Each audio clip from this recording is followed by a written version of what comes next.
I can't wait to tell you guys about my epiphany last night. It was just literally a sign from God, and I think I'm finally have peace with the Jews. And to set this up, I really need you guys to understand why I've been so obsessed with decoding deception. Like, okay, I have to learn about deception. Like, I have to be better at this, you know? And the Jews are really easy to look at because their culture is very secretive. I'll be as nice as I can with this stuff because there's a lot of good Jews out there. And my epiphany actually is part of this. Like, I think I really came to some helpful conclusions. And although people have been saying this for a while, that it's not all Jews, that it's a small group of Jews, and I've dismissed them, like, stop. Like, that sounds like an excuse. I have come to that conclusion. I'll tell you the epiphany from God. And there's no way this is a coincidence. This was directly from God saying, just in a humorous way, showing me the error of my ways. I've never wanted to go down a 9/11 truth path because it doesn't feel right to me. You know, I like things hiding in plain sight. Like Michael Jackson was rubbing his penis in front of the world and sleeping with children and no one said anything. Those are the things I go for. Where he's like, he's literally rubbing himself and people are so hypnotized that they don't see it. Those are the things that I'm passionate about. I'm like, I will wake people up to that. 9/11, I can't possibly decode. That will only cause me stress. It will only make me pass misinformation. I have friends that have died or just at least gotten real fat and they're close to death with like diabetes and stuff from stress that know it was Mossad. Okay. I know Michael Jackson rubbed his penis in front of the world and slept with children. I know that 9/11 isn't what they say it is. There is no way I can figure it out. So I'm listening to this very intelligent, and I can tell he's an honest guy, and he's connected so many dots with Israel, with 9/11.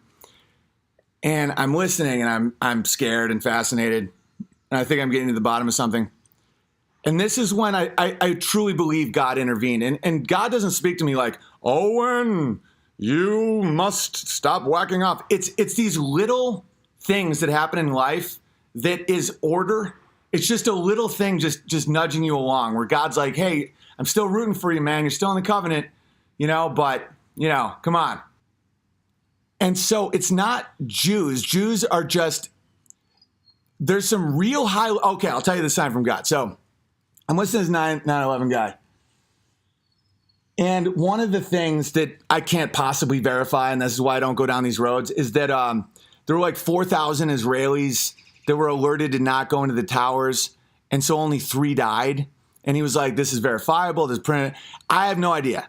And I totally respect people that have connected the dots. There's some shady stuff with like who owns the buildings, all that. I can't tell you guys. I can tell you Michael Jackson rubs his penis in front of the world and no one saw it because of the devil. That's something I know. I know we didn't go to the moon.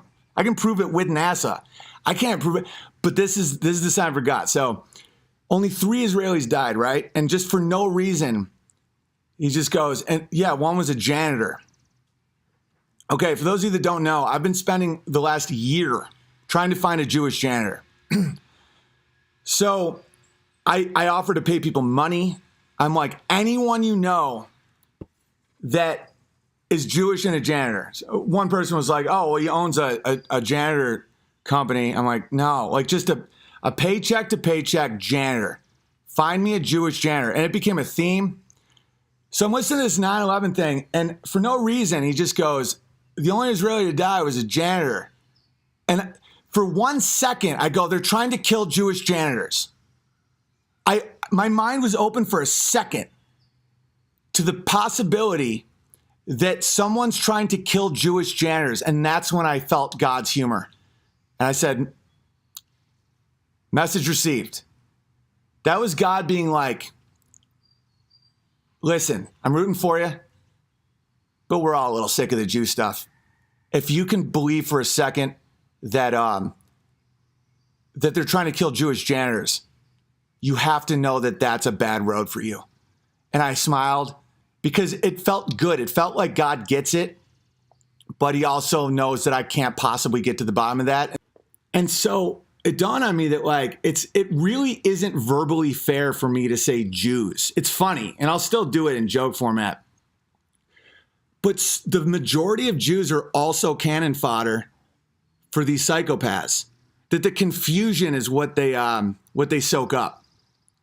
And so you have all these Jews in a perpetual state of like people want to wipe us off the map. And then these way top level psychopaths keep interchanging Israel and Jew so that they can just, who does that fuck over the most? Jews. Imagine just like an American Jew that just keeps being like 1 minute you're Israeli, the next minute you're a Jew, based on the whims of psychopaths that profit in the billions from human death. And so that freed me. It's like Ben Shapiro is not really Jewish. He's just a psychopath. And then the fact that the media is run by Jews, but it's like 4 of them, and it's to cover a crime in the trillions. They have a sneaky vibe. But God gave me a sign that I was going down destructive rabbit holes. And the fact that I thought it was possible that Jewish janitors were being killed was very humbling. Yeah, like even Rupert Murdoch, everyone's like, he's not a Jew. His mom's an Orthodox Jew. But here's the thing. The Rothschilds fund all of them. So they find Jews that they can manipulate. And then it's like this tiny group of people that lives in the city of London that own like everything and profit off human misery and death. They set it up so that they just control all of it. And they are Jews. But your deli guy doesn't get a piece. You know, and so if Jews didn't act so confusing and sneaky with the backwards, and then you got your Ben Shapiro's, who's a straight up evil person, and he's like waving the banner of Judaism when Israelis can't stand the guy. They're like, oh, you're going to spill some more Israeli blood, Ben? You want to sell some promo codes? We're like, well, that guy is like the most Jewish guy ever, and he keeps starting wars.